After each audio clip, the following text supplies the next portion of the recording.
Центральноазиатское бюро аналитической журналистики Кабар-Азия Асель Сооронбаева. Как проходит лечение носителей коронавируса и что она из себя представляет? Да, вчера уже задавали этот вопрос. Чем отличается лечение носителей коронавируса и тех пациентов, которые находятся в стационарах на лечении? Носительство, оно может пройти бессимптомно и не может принести никакого вреда человеку, который является носителем.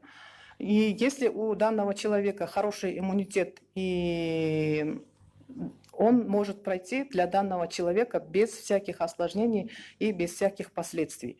Если действительно у человека слабый иммунитет и в соответствии с этим у него на 5-6 день, как мы видим, появляются признаки данного заболевания. Кашель, температура, боль в горле, да, озноб. И по этим симптомам мы госпитализируем стационары. И какое оборудование есть на сегодня? Ну, я так понял, это ИВЛ, наверное. Да, как мы все время отмечаем, коронавирусная инфекция – это вирусная инфекция. И лечение здесь симптоматическое. В зависимости от течения, это развитие этого заражения у человека, поэтому лечение симптоматическое. Этиопатогенетического лечения нету. А если есть сопутствующие заболевания, то, конечно, идет и лечение, направленное на эти сопутствующие заболевания. И для проведения интенсивной терапии в случае необходимости, да, применяется аппарат искусственной вентиляции легких и другое оборудование. На сегодняшний день у нас более 600 аппаратов искусственной вентиляции легких. Также в Республиканской клинико-инфекционную больницу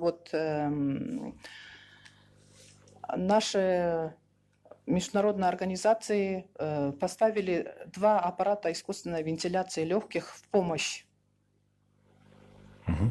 Какова проектная мощность для заболевших, то есть сколько всего людей вы можете лечить одновременно? Сегодня, как я уже отметила, для того, чтобы в соответствии с ситуацией, в соответствии с количеством подтвержденных случаев у нас в стране, развернуто 1623 коек, в резерве 715, и из них 215 коек – это палата интенсивной терапии, и в резерве у нас 68 коек. Ну и с учетом развития эпидемиологической ситуации в мире, локализация и количество этих коек, конечно же, будет обновляться и развертываться на всех региональных уровнях. Азаттык радиосунун баяндамачысы Бакыт Асанов. COVID-19 вирусуна каршы күрөштү күчөтүү максатында Кыргызстан кайсы өлкөлөргө көмөк сурап кайрылды жана бүгүнкү күндө эмне жардамга муктаж болууда? Как отмечают все средства массовой информации по обращениям граждан, да, и мы все видим и слышим, каждый день задаются вопросы, что у нас недостаточное количество масок, средств индивидуальной защиты. И вот сегодня на границе Китайской Республики с Кыргызской Республикой, на Туругате, Китайская Республика оказала гуманитарную помощь. И из Китайской Республики сегодня пришли маски, средства индивидуальной защиты для населения Кыргызской Республики. Бул Россиялык маалымат каражаттары Кыргызстан Россияга 100 000 тест систем, 300 ЭВЛ аппарат, 200 станционарный и 300 портативный тепловизор, 20 000 үй карантиндеги адамдарды көзөмөлдөө үчүн электрондуу браслет, 10 000 биологиялык коргоо костюмун сураганын жазды. Бул чынбы? Россиянын массалык маалымат каражаттары жазып чыкты дейби? Ну, мен негизи бизге Россия Федерациясы мына COVID-2019 учурлар дүйнө жүзүндө регистрация болуп баштагандан баштап Россия өлкөсүнө биз атайын ПЦР тест системаларын алып атабыз. Россия өлкөсүнө негизи ыраазычылык билдирип кетишибиз керек. Алар ошо эң биринчи эле ПЦР системаларды Россия өлкөсү бизге берип келип атат. ооба биз кайрылып атабыз Россия өлкөсүнө, бизге атайын реактивдерди, реагенттерди берсеңиздер колдон келишинче деп. Эгер бет каптар болсо жардам беришиңиздер керек деп кайрылып, колунан келишинче жардам берүүгө кайрылып атабыз Россия Федерациясына. Бирок могу азыр айтып атат 1000 тест система, андан кийин мынча тепловизор деп, бул маалыматты мен текшеришим керек. Анткени кайсыл маалымат каражаттарына чыкты экен, эмнеге алар таянып ушуну чыгарды экен, биз муну дагы тактап анан айтышыбыз керек. Рахмат. Биринчи радиодон суроо. Аймактардагы медицина кызматкерлеринин коргонуу жабдыктары камсыз болгонбу? Айрымдары элементардык маска жок экенин айтышууда. Албетте эми биз бул суроого күндө эле кайрылып атабыз. Айтып атабыз, мына масканын негизи 197 өлкө бул коронавирус илдети менен бүгүн жабыркап отурат. Ар бир өлкөдө, биздин өлкөдө 44 учур катталып атса, ал эми өлкөлөр бар, бир күндө 300 учур катталып атат. Ар бир өлкө бүгүн маскага муктаж болуп атат. Ар бир өлкө бүгүн ошол коргонуучу каражаттарга муктаж болуп атат. Ар бир өлкө биздин өлкөлөрдүн ортосундагы ошо маска чыгарган, ошол сактануучу каражаттарды чыгарган өлкөлөрдөн границалар жабык болуп калды. Бирок ошого карабастан биз мына Кыргызстанда атайын производство иштеп жатат ошо маскалар чыгаруу боюнча.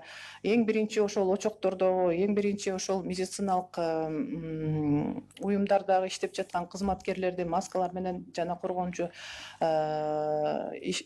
каражаттар менен камсыз кылалы деген аракетти жүргүзүп атабыз. Албетте, мына маска эртең менен түшөт, эртең менен болгон маскаларды, бизден резервде болгон маскаларды алып келип аптекаларга алынып келет. Ошол медициналык баягы COVID-2019 менен жабыркаган адамдарды кабыл албаган уюмдарга алып келебиз. Ал бир күндө түгөнөт, кайра биздин запастарыбызды үстүнөн дагы толуктап атабыз. Андан сырткары азыр белгилеп кеттим, мына биз бардык эл аралык уюмдарга кайрылганбыз. Андан сырткары бардык ишкерлер бар, жардам беребиз деген, аларга кайрылдык.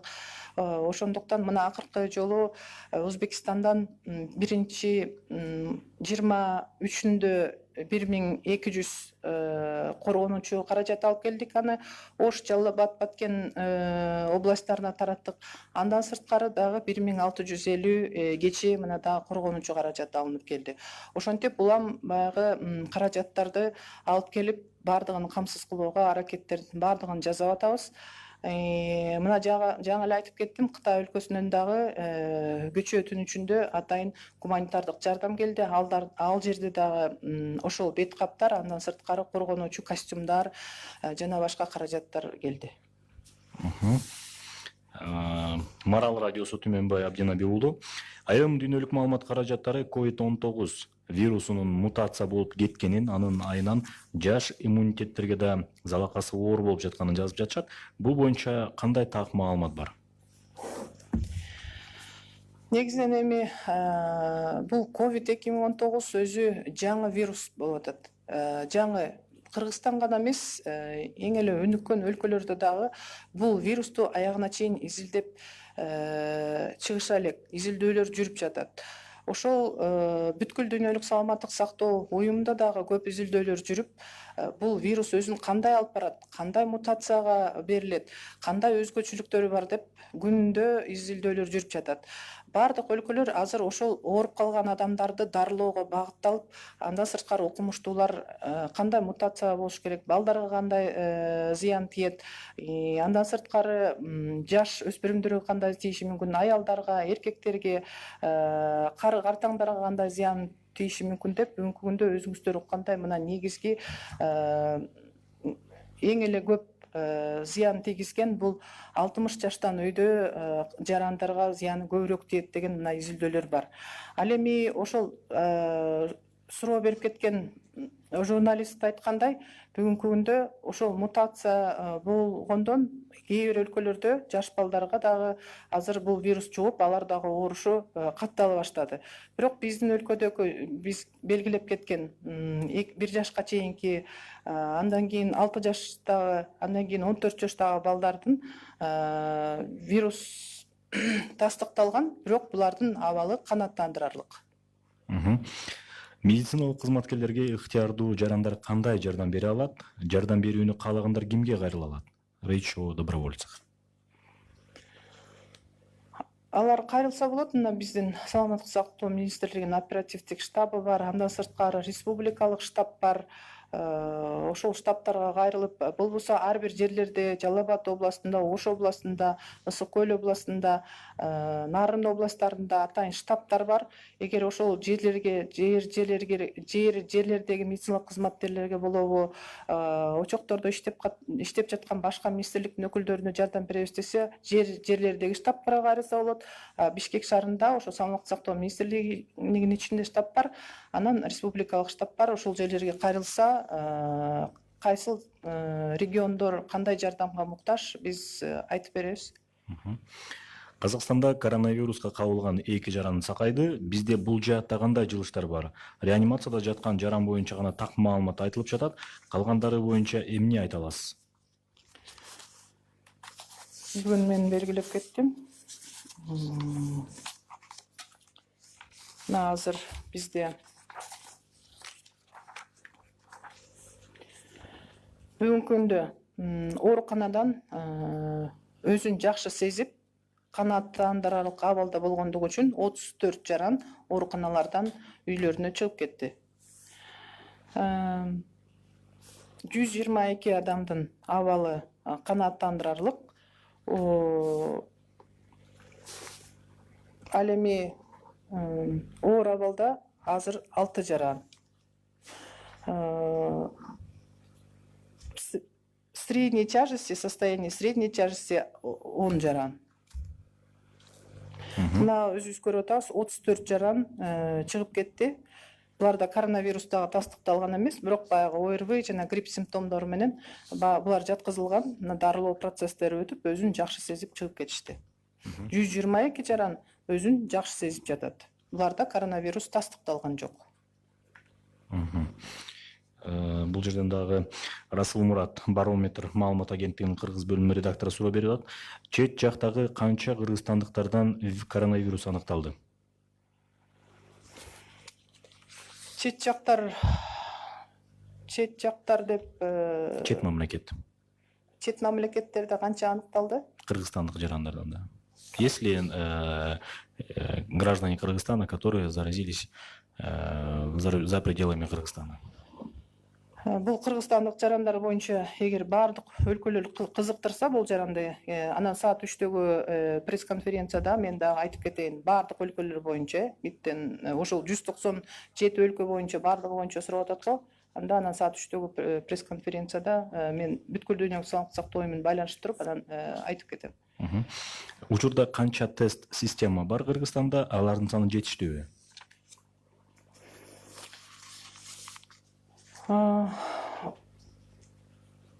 Кыргызстанда тест системаларынын саны жетиштүү. Ооба, албетте баягы жаңы тест система жок кезде, тест системалар Кытай өлкөсүндө гана бар кезде, анан Россия Федерациясында гана иштелип чыкканда, албетте алардын саны жетишсиз болгон. Бүгүнкү күндө мына өзүңүздөр көрүп атасыздар, тест системалар жардам катары гана келбестен Россия Федерациясынан, Япониядан келди, Турциядан келди жардам катары. Андан сырткары азыр ишкерлер дагы бул тест системаларды алып келүүгө даяр болуп атат. Ошондуктан тест системалардын саны жетиштүү. Азаттык радиосунун баяндамачысы Бакыт Асанов бир тактоо иретинде суроо берип атат. Станционардык дарылоодон өтүп жаткан бейтаптардын абалы боюнча айта кеттиңиз. Анын 120 кишинин абалы канааттандырарлык, 10 адамдын абалы орточо оор, 6 адам реанимацияда, 34 адам канааттандырарлык абалда ооруканадан чыгарылды. Обсервациядагы адамдар да булар туурабы? Вирус табылган жок да булардан. Анда эмнеге алар реанимацияда? Бул 6 адамдан вирус табылган адамдар. Булар ооруканада болчу да. Ана бүгүнкү күндө булар реанимацияга которулгандар. Вирус табылган 44 адам деп биз белгилеп атабыз. Мунун баардыгы ооруканада болчу. Кечээ экөө кошулду. Ага чейинки ооруканада жаткан дарылануучулардын арасынан бирөө реанимацияда болчу, мына азыр эми 5-өө кечээден бери которулуп дарыланып жатышат. 122 адам деп атпайбызбы, өздөрүн канааттандырарлык деп. Эң биринчи учурларда баягы буларда симптомдор пайда болгондо температура, жөтөл, тамак ычышканда обсервациядагы болгон адамдар болобу, же болбосо үйдө карантинде болгон адамдар болобу, баягы коопсуздануу менен буларды госпитализацияга алынган.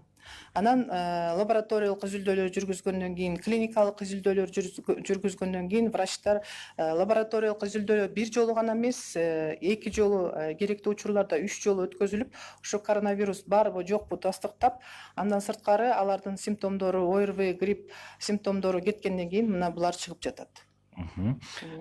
Также уточняющий вопрос от корреспондента Азаттык, русская редакция. Говоря о пациентах на стационарном лечении, вы отметили, что 120 человек находятся так. Ну, это, в принципе, уже тот вопрос, да, ранее было задано. И вот вопрос от барометр KG, Расул Мурат. Коңшу мамлекеттер менен орну дарылоо, аныктоо жаатында кандай кызматташуулар болуп жатат? Коңшу мамлекеттер менен эми атайын мына бизде сөзсүз түрдө Россия Федерациясы болобу, Казакстан, Узбекистан, андан сырткары Кытай өлкөлөрү менен ушул дарылоо ыкмаларында кандай өзгөчөлүктөр болду, же болбосо коронавирусту дарылоодо кандай өзгөчөлүктөрдү колдондуңуздар, же болбосо бир өзгөчө дары-дармектер менен колдонуш керекпи деген суроолор менен албетте биз аларга кайрылып атабыз. Албетте алардан сөзсүз түрдө алардын тажрыйбасын колдонуу боюнча мына бир жумада бир жолу Россия Федерациясы менен же болбосо Казакстан менен Евразиялык экономикалык биримдиктин өкүлдөрү менен ар бир учурда онлайн байланышка чыгып, ошол дарылоо ыкмалары боюнча сөзсүз түрдө опыт алмашылып турат. Анан мына биринчи күнү Япония өлкөсүнүн элчилери, Кыргызстан Япония өлкөсүндөгү элчилерине кайрылып, алар дагы мына атайын телемост уюштуруп, ушул жуманын аягында 5-чи күнү же 6-чы күнү деп, эгер сиздерге ошол дарылоо ыкмалары болобу, болбосо ошол өлкөдө жүргүзүлүүчү атайын эпидемиологик иш-чаралардын өзгөчөлүктөрү болобу, ошол боюнча опыт алмашууга мына телемост жүргүзөлү деп, ал боюнча да сүйлөшүүлөр жүргүзүлүп жатат. Кытайдан дарыгерлер келе турганы айтылды эле, ал жактан канча дарыгер качан келет? Бүгүнкү күндө эми биздин дарыгерлер өздөрү дарылоо иш-чараларын жүргүзүп жатат. Кытай дарыгерлеринин азыркы убакта, мына азыркы күндө бүгүн же эртең келүү муктаждыгы жок. Эгерде алар менен сүйлөшүүлөр жүргүзүлдү, эгер ошондой муктаждык болсо, аларды келүүгө ошол Кытай Республикасынын Ден соолук комитети менен сүйлөшүү жүргүзүлүп, анда алар келишет. А бүгүнкү күндө андай муктаждык жок. BBC радиосунун баяндамачысы Абдыбек Казиев. Казакстанда 2 киши COVID-19 айыккан айтылууда. Кыргызстанда вирусу аныкталган 44 адамдын арасында абалы жакшырып, калыбына келе баштагандар барбы? Негизинен 44 адамдын ичинен мына 16 адамдан сырткары бардыгы абалы канааттандырарлык. Экинчи суроо. Көп өлкөлөрдөгү тажрыйбаны эске алып, азык-түлүк саткан дүкөн, гипермаркеттерде иштегендердин баарына милдеттүү түрдө колгап кийгизүүгө мүмкүнбү? Ошол эле мисалы биздеги Бишкек шаарындагы ири гипермаркеттерди эске алса болот. Албетте бул санитардык көрсөтмөлөр берилген, ошол маркеттердин, ошол тамак аш саткан дүкөндөрдүн ишкерлерине сөзсүз түрдө мындай санитардык көрсөтмөлөр берилген. Аларда иштеген дүкөнчүлөрдүн бардыгына милдеттүү түрдө колгап кийгизиңиздер деп. Эгер ошондой фактылар болсо, сиздер да бизге айтып койсоңуздар, ошол биздин эпидемиологдор, санитардык врачтар дагы баягы башка эпидемиологик иш-аракеттер менен алектенип, күнүгө бул контролду, текшерүүнү жүргүзүүгө мүмкүнчүлүгү болбой калып атат. Бирок сиз айткан маалымат боюнча дагы бир жолу биз ошол дүкөндөрдө дүкөнчүлөрдүн колгап кийген, кийбегендигин контролго алабыз. Акипресс агентство Кипресс, уточняющий вопрос. Можно узнать подробности о 6 госпитализированных, кто они, сколько им лет, какие у них сопутствующие заболевания? Это граждане разного возраста, от 30 и до 70 лет. Вот один мужчина, да, пожилой, от 30 до 70 лет.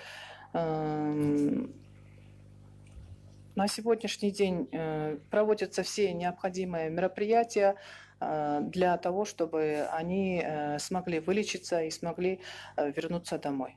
Мгм. Информационное агентство Акипресс, Назигуль Джусупова. На 26 марта сколько граждан Кыргызстана, находящихся за рубежом, заражены коронавирусом? Назовите страны и количество человек в каждой. Ну, мы на этот вопрос, наверное, ответили.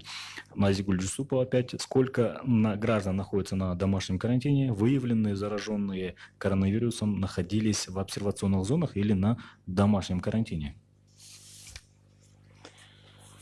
Она имеет в виду, наверное, все 44 Да. граждане, да? Да, среди них есть и те граждане, которые находились в обсервации, и среди них есть контактные.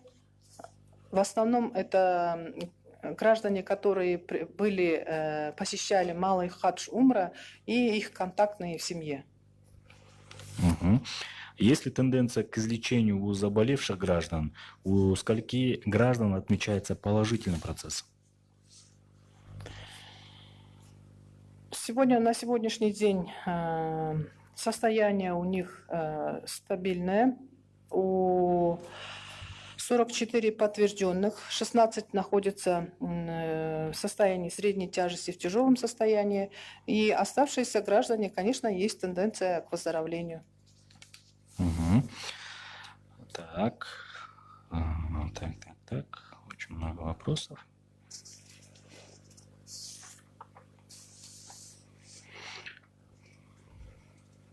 А можете ли вы дать информацию о тестах в частных клиниках? Можно ли будет пройти за деньги? Нет, сегодня данный вопрос не рассматривается о том, чтобы пройти тесты в частных клиниках за деньги. Лабораторное обследование на COVID-19 проводится по решению медицинского работника. И если вы в течение 14 дней вернулись из стран, в которых зафиксированы случаи коронавируса. Если вы общаетесь с человеком, у которого COVID-19, вы обращаетесь к своему по телефону горячей линии или же по телефонам, которые вы знаете, к врачам, которые работают в центрах семейной медицины по месту проживания, рассказывайте им о своих симптомах, и они принимают решение о направлении вас на лабораторное исследование. Мгм. Вопрос от Нурзады Танаевой. Азаттык, она вот хочет уточнить. Про 10 человек в состоянии средней тяжести можете рассказать? Они тоже зараженные? Да, они из числа тех, у которых из числа 44 граждан, у которых подтверждены случаи коронавируса. Мгм. Вопрос от обозревателя телекомпании «Пирамида» Сейля Карабекова. Правда ли информация о том, что коронавирусом заразились 2 врача и медсестра в Кыргызстане? Нет, эта информация недостоверная. У наших врачей и медицинских работников подтвержденных случаев коронавируса не зарегистрировано. Мгм. Вопрос от обозревателя Биринчи радио Салтанат Калдыбаевой. Бардыгы эле үйдө тигилген маскаларды алып жатышат. Баасы ар кандай. Негизи колдон алган маскаларды обработкага салыш керекпи? Эми негизи биз айтып элатабыз, колдон алган маскаларды колдон келишинче колдонбоңуздар. Мына азыр баарыңыздар үйдө карантиндесиздер. Үйдө карантинде болуп атасыздар. Үйдө карантинде жана мен башында белгилеп кеткен сөзсүз түрдө айтылып жаткан гана иш-аракеттерди сактасаңыздар, бул бизди ошол коронавирустан сактайт. Масканы кайсыл учурда, бет капты кайсыл учурда кийиш керек деп атабыз. Бул баягы эшикке азыр дүкөнгө барганда гана, коомдук транспортко түшүп, балким сиз дагы бир муктаждык болуп калса барып келгенде ошол учурларда гана ошол маскаларды тагыш керек. Бирок муктаждык болуп ошол колдон сатып алган маскаларды колдонуп алсаңыздар, ал маскаларды албетте жанагы марльден тигилген маскалар сатылып атат. Аларды жууш керек, сөзсүз түрдө үтүктөш керек. Бирок биз колдонууга эч кандай сунуш бербейбиз аларды колдонууга. Ала Тоо 24 студиясынын баяндамачысы Айжан Омолдошова суроо берүүдө. Айрым сайттарда 2 адам каза болду деген маалыматтар жазылып жатат. Канчалык деңгээлде чындыгы бар? Элди дүрбөтүүгө багытталган маалымат дейт. Эми ушундай туура эмес маалыматтарды элдин арасында тарабасын деп мына Кыргыз Республикасынын өкмөтү атайын ушундай брифингтерди уюштуруп, атайын ушундай пресс-конференцияларды уюштуруп атат. Мен элиме айтып кетейин дедим эле, бул туура эмес маалымат. Ошондуктан сиздер мындай маалыматтарга колдон келишинче таянбаңыздар. Бул туура эмес маалымат.